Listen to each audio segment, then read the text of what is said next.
The Knowledge School, Kite Campus Lahore, Lecture number 15, Class 5, Subject Science, Unit number 3, The Plant World.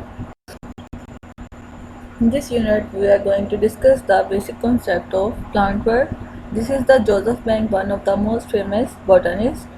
Botanist एक ऐसे इंसान को कहते हैं जो पौधों को स्टडी करता है, और जोसेफ बैंक हिस्ट्री में वो पहला इंसान था जिसने पौधों को क्लासिफाई किया था। Classification of plants, plant kingdom, seed bearing plants and spores bearing plant. उसने पौधों को दो क्लासेस में डिवाइड किया था, seed bearing plants and spores bearing plant.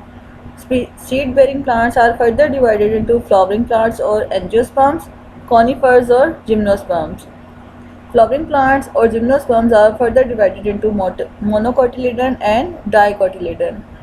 Spores-bearing plants are divided into three main classes: algae, mosses, and ferns. This is the basic classification of plants. Angiosperms and gymnosperms. ये दोनों plants जो है seed-bearing plant से belong करते हैं। Angiosperms वो पौधे होते हैं जिनके पास flowers होते हैं, और इनकी जो एग्जांपल्स है उनमें फ्रूट ट्रीज़ और पाम ट्रीज़ शामिल हैं। जिम्नोस्पर्म्स वो प्लांट्स होते हैं जिनके पास फ्लावर्स मौजूद नहीं होते, और इनकी एग्जांपल्स में कॉनिफर्स और फर्न्स शामिल हैं। कॉनिफर्स वो पौधे होते हैं जिनके ब्रांचेस पर कॉन्स या फिर नीडल्स होते हैं, और इनकी एग्जांपल में पाइन, फिर और स्प्रूस ट्रीज़ शामिल हैं। फर्न्स वो पौधे होते हैं जिनके पास आम पौधों की तरह लीव, स्टेम, ट्रंक्स और वेस्क्यूलर प्लांट्स होते हैं, और ये बिल्कुल अपने जो मिनरल्स और ग्लूकोज है उनकी ट्रांसपोर्टेशन बिल्कुल आम पौधों की तरह करते हैं। लेकिन जो इनमें बेसिक फ़र्क ये होता है कि आम पौधे जो हैं उनमें सीड्स बनते हैं, इनमें सीड्स की जगह पर स्पोर्स बनते हैं। इनके पत्तों पर छोटे छोटे से वाइट कलर के डॉट्स होते हैं, और वो वक्त गुजरने के साथ साथ जब ब्रस्ट होते हैं तो उनमें से स्पोर्स निकलते हैं और वो स्कैटर्ड हो जाते हैं, जिनकी वजह से दोबारा से नए फर्न्स बन जाते हैं। साइंटिफिक फैक्ट, दुनिया में पाया जाने वाला सबसे बड़ा जो फ्लावर है उसका नाम टाइटन आर्म है। ये इंडोनेशिया में पाया जाता है और इसकी हाइट 3 मीटर हाई होती है और ये 1 मीटर वाइड होता है। इसकी जो स्मेल होती है वो बहुत ज़्यादा डिकेइंग होती है, गले सड़े गोश्त की तरह, रोटर नेक की तरह इसकी की स्मेल होती है। प्लांट सेल को जब माइक्रोस्कोप की मदद से देखा गया तो जो उसका सबसे बाहर वाला हिस्सा उसको उन्होंने सेल वॉल का नाम दिया। सेल वॉल के अंदर सेल मेम्ब्रेन मौजूद थी। सेल मेम्ब्रेन के अंदर साइटोप्लाज्म मौजूद था। साइटोप्लाज्म के अंदर डिफरेंट ऑर्गेनेल थे, जिनमें क्लोरोप्लास्ट था, वैक्यूल था और न्यूक्लियस था। बिल्कुल एनिमल के सेल की तरह प्लांट सेल भी होता है और इनके भी वही फंक्शन होते हैं।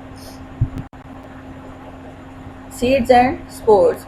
सीड प्लांट का वो हिस्सा होता है जहाँ से एक नया प्लांट अपनी ज़िंदगी को दोबारा से स्टार्ट करता है। स्ट्रक्चर ऑफ सीड का जो अंदरूनी हिस्सा होता है उसमें 4 हिस्से शामिल होते हैं: the seed coat, the endosperm, cotyledon and embryo. Seed के 4 अहम हिस्से होते हैं। सीड का जो सबसे बाहरी हिस्सा होता है जो सख्त होता है उसको हम सीड कोट कहते हैं। एंडोस्पर्म जो है वो एम्ब्रियो को उसने सराउंड किया होता है। कोटिलेडन, एम्ब्रियो जो है वो जगह होती है बीज की जहाँ से एक नया पौधा ग्रो करना स्टार्ट करता है। कोटिलेडन, हम सीड लीफ को हम कोटिलेडन्स भी कहते हैं। Monocots and dicots. बीज हमेशा जो है वो उनकी जो स्ट्रक्चर होता है वो हमेशा सेम होता है, बस उनमें जो बेसिक डिफरेंस होता है वो मोनोकोट्स और डाइकोट्स का होता है। कुछ सीड होते हैं उनमें 2 कोटिलेडन होते हैं और कुछ जो सीड होते हैं उनमें 1 कोटिलेडन होता है, जिसको हम सीड लीफ भी कहते हैं। यहाँ पे उन्होंने आपको दिखाया हुआ है जो बीन सीड है उसके पास 2 कोटिलेडन हैं, और यहाँ पे मेज सीड है वहाँ उसके पास सिर्फ 1 कोटिलेडन है। जो इनके बाकी हिस्से हैं वो बिल्कुल सेम है। हमारे पास बीज की कितनी टाइप्स होती हैं? 2, मोनोकोट्स एंड डाइकोट्स। दुनिया में पाया जाने वाला सबसे बड़ा जो बीज है वो कोकोडीमर पाम है और इसका वज़न तकरीबन 18 kg होता है। Germination of seed. एक बीज से एक पौधा जब बनता है तो उस तमाम अमल को हम क्या कहते हैं? Germination of seed. एक सीड को एक पौधा बनने के लिए जिन चीज़ों की ज़रूरत होती है उसमें वाटर, ऑक्सीजन, लाइट और हीट शामिल है। इस डायग्राम में आपको डिफरेंट स्टेजेस ऑफ जर्मिनेशन दिखाई गई है कि एक बीज जो है वो कैसे डिफरेंट स्टेजेस से गुजरता हुआ एक बड़ा पौधा बन जाता है। स्कैटरिंग ऑफ सीड्स, बीज किस तरह फैलते हैं। बीज जो हैं वो हवा, पानी और जानवरों की मदद से एक जगह से दूसरी जगह मुंतकिल होते हैं। जब हवा चलती है तो बीज उड़कर एक जगह से दूसरी जगह चले जाते हैं। जब बारिश होती है तो बारिश के पानी के साथ बीज एक जगह से दूसरी जगह चले जाते हैं।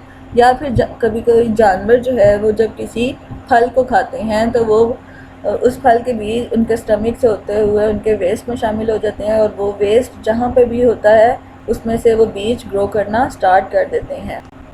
जो सबसे लाइटेस्ट सीड है वो मैपल ट्री सीड है। ये सीड इतना हल्का होता है कि इसके विंग्स होते हैं और ये हवा की मदद से उड़कर एक जगह से दूसरी जगह स्कैटर होता है।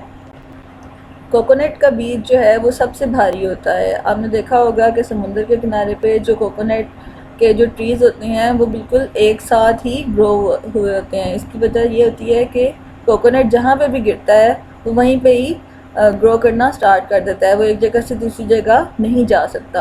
आगे है स्पोर्स।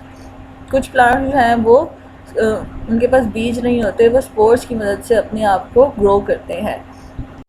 स्पोर्स को ग्रो करने के लिए जो बेसिक कंडीशन रिक्वायर्ड होती हैं उनमें डैम्प सॉइल होनी चाहिए, कंटेन द राइट न्यूट्रिएंट, जो सॉइल है वहाँ पर न्यूट्रिएंट्स की राइट अमाउंट मौजूद हो और वहाँ पे रोशनी सही तरह पहुँचती हो। ये वो एक स्पोर्स को ग्रो करने के लिए जो फेवरेबल कंडीशंस हैं वो ये हैं। ये इस चैप्टर के बेसिक कॉन्सेप्ट्स थे, इनको आप भी अच्छी तरह से रीड कर लें सब स्टूडेंट्स।